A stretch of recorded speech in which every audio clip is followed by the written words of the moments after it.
Some rabbit pairs bond easily, and others take a long time to become friends.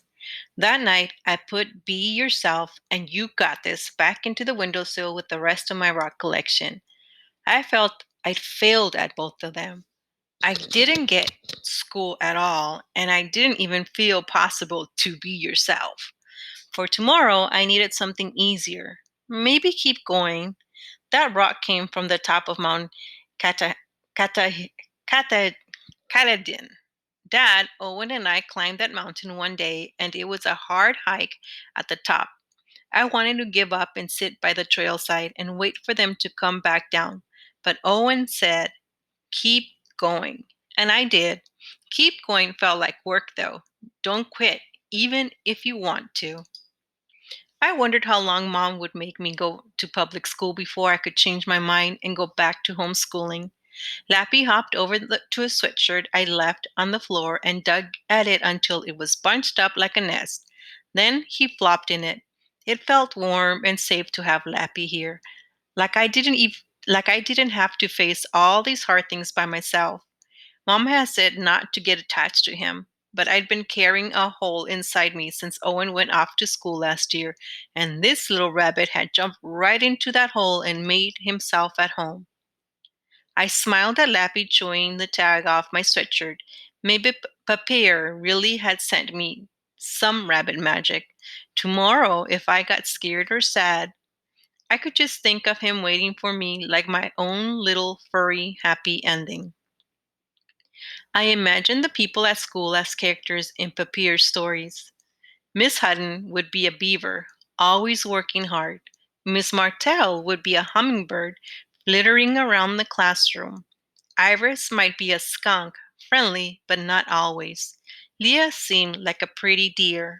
And Jack, he was a hard one. Maybe a bobcat hunting by himself, or a red squirrel chattering about things he liked. Somehow, imagining them as animals made things easier.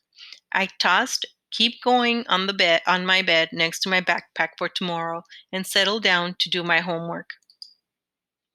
In my assignment notebook, our group project was first on my list of things to do. I still felt annoyed that I hadn't had much chance to contribute to my group's ideas, but Iris had a point. A video would be easier on the day we presented because the other kids would be watching the screen, not us. Also, we could film more than one take if we messed up. I tapped my pencil on my assignment notebook. We'd probably have to shoot the video outside of class, though. When would we do that? I smiled as an idea formed in my mind.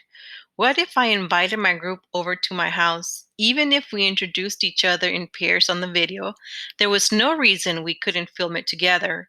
We'd get the project done, and the other kids would be in my world instead of me trying to fit into theirs. I could ask mom to get us some good snacks, and they could meet Lappy. Now that Lappy was mine, I could tell the other kids about him. We'd have such a great time that I'd bounce us right over the friendship bump. It was a perfect plan. When I came downstairs to ask mom about the snacks, Owen was talking to her in the kitchen. If I make the soccer team, Jordan said, I could ride home with him. I'll text you, but if I don't come home on the bus, it's good news.